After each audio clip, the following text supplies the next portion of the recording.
Guys, ito po yung loan history ko sa loan app na to.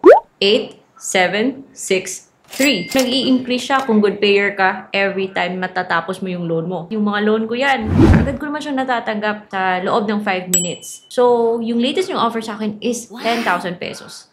At napag-isipan kong i-take ko siya guys, napaloan ako dito at, gawa ng video. Kasi napansin ko meron na siyang 60 days to pay. So, every 15 days ka magbabayad. Kasi yung loan app na to, hindi po siya 7 days. Yung pangalan ng loan app ay si PXT Lending. Na wala siya dati sa Google Play Store at ngayon bumalik. Yung sabi niya, kung repeat borrower ka daw, pwede ka humirap ng up to 100,000. Pero wait guys, huwag niyo munang i-download kahit na sinasabi niyang legit siya or registered because ang dami yung dapat malaman sa loan app na to. So, keep watching.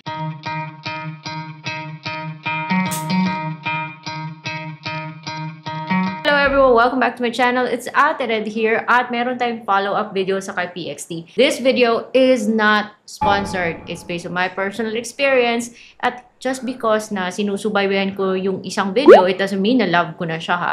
Yung gusto ko lang ay bigyan kayo ng tamang expectations. Sabi ng loan app na to, registered siya, diba? So, dapat nating subaybayan. Na-download po sa Google Play Store yung loan app na to. Every time na nababayaran mo yung loan mo, sasabihin niya na maaari kang humiram ng up to 100,000 kung good payer ka or repeat borrower ka, whatever. So far, approved ko naman ako sa loan app na to. Hindi na sana ako uutang dahil yung loan app na to guys ay meron po siyang advance na kinakaltas na service fee. Nasa 30 days ka lang, like this one, 15-15, yung 2 beses ka magbabayad. So, wala po siyang additional interest o bongga, kunyari, 0 interest siya. Pero may kaltas siya kasi may service fee eh.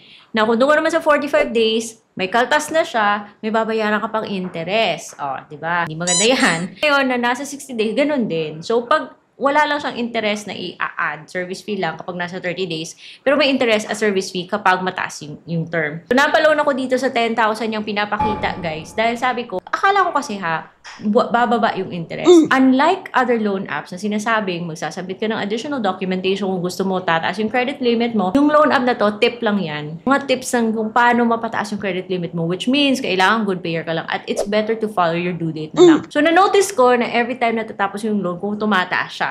With my latest 10,000, tinake ko yung loan. And kagad ko naman siyang natanggap sa Union Bank sa bangko ko. So, okay ba yung terms ng loan app na to? Doon na lang tayo sa latest kong na loan sa kanya, which is 10,000. Kung doon ka sa 30 days, syempre, babayaran mo 5,000 lang. And then, kung doon ka naman sa 60 days, 2,857 po every 15 days. So, 2 months. Yung sa 10,000, kakaltas po siya ng service fee na 1.5. So, yung matatanggap mo na lang is 8,500. At kung doon ka naman sa 30 days, yung kakatas siya 1,003. So, medyo mabigat kasi 5,000 siya sa loob ng 30 days. Magaan pag mataas yung term. Pero guys, ito pag-iisipan mo talaga to eh. Kasi yun nga, diba? May service fee na siyang ikakatas, meron pa siyang interest. Which reminds me of Mr. Cash. Depende po kasi sa term and sa amount. Nasa loan agreement po, yung kanyang breakdown. Yun yung nag-explain ng kinaltas niyang 1,500. Tapos, iiba yan guys, depende sa term na pinili mo. So, bago nyo kasi i-confirm, total transparent naman siya, bago nyo i-confirm, i-review nyo na lang. At depende po yan sa anong term yung sang-ayon kayo. Because of this presentation, naalala ko tuloy guys si Mr. Cash. Kasi parang ganun din si Mr. Cash eh. However, sa kay Mr. Cash, nung napasilip ako, yung 10,000 niya guys, payable lang siya in 45 days. Pagkatapos yung service fee ni Mr. Cash is 1,000, is 13%. So, lumalabas na mas maliit yung kaltas ni Mr. Cash at 10,000. Pero, oh my gosh guys, pero kung for 45 days ka, yung babayaran mo naman every 15 days is 4,023. Mabigat. Tapos lalabas na pagkatapos ng 45 days, yung nabayaran mo, yung binalik mo is 12,070. Ngayon, dito naman sa sa PXT, kung for 45 days ka naman, kakaltas siya ng 1,498. So, medyo mahal yung service fee niya. Pero yung babayaran mo naman every term is 3,512. Nasa 10,500 lang. In 45 days yung 10,000. Yung nga lang, mahal yung service fee niya. So, lumalabas, mas mahal po pala talaga si Mr. Cash in the long run. Interest-wise. Pero guys, hindi ko naman kayo mapipigilan. Nasa inyo naman yan kung saan kayo hihiram. Kasi the point kung bakit natin kino-compare yung ganitong mga loan apps kasi pareho silang nagka-claim na legit sila, rehistrado sila, kaya dapat silang tinututukan. At pinipresent ko to sa inyo para kayo aware na kung anong meron. May tama kayo expectation. So, please decide carefully kung saan kayo pupunta. Pero ako para sa akin, mas okay yung interest ni PX. Konti lang naman yung difference sa service fee. And between Mr. Cash and PXT, mas tahimik po si PXT. Pero nasa inyo po yan kung saan kayo uutang ha. Yung importante ay good payer kayo. Kasi yung dalawang loan apps na to, submitting entities po sila sa CIC. Kaya, nako, lagot pag hindi kayo makabayad.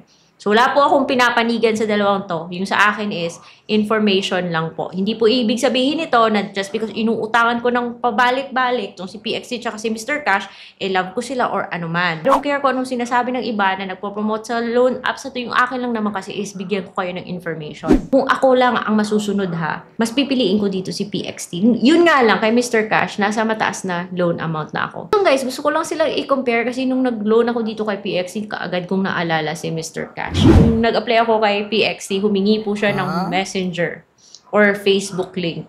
Kailangan mo yung i-provide. So, pag-isipan nyo bago nyo bigyan to ng ganyang information yung loan app na to. Pero kung sinabi mo namang self-employed ka, wala naman siyang masyadong tanong. And hingi po siya ng 3 contact reference kasama yung additional. So, bali 3. Contact 1, contact 2, tsaka 3. At hingi po siya ng picture ng ID mo at selfie. Ngayon doon naman sa IDs na tinatanggap niya is UMID, Passport, Driving License, SSS, PRC, Postal ID, National ID po. Katapos ng basic information, so ayun, lalabas po yung kanyang offer. So kung ayaw nyo sa terms niya, wag nyo na lang ituloy. Kasi wala namang mangyayari kung hindi nyo i-click yung submit. At pag na-reject ka, bibigyan ka niya ng advice kung kailan ka ulit makakapag-apply. So yung loan app na to, pwedeng e-wallet, pwede ring bank. And unfortunately, ayaw niyang tanggapin yung e-wallet ko kaya yung bank yung nabigay ko sa kanya. Na-offend lang ako dito kay PXT dati kasi yung first video ko about PXT, na ko ginamit yung video ko pang promote dun sa kanyang Facebook without my permission. So, nilaban ko talaga yun, guys, kasi hindi talaga ako papayag ng ganun. Ayaw ko kasi mapagkamalan ako na pinopromote ko isang loan app, especially kung yung loan app ay hindi naman ako masyadong convinced na okay talaga. Pinakita naman nila ito. Pero dahil nagkakaltas po siya ng advance, well, unfortunately, hindi pa rin ako convinced na okay siya. Pero opinion ko lang naman yan ha.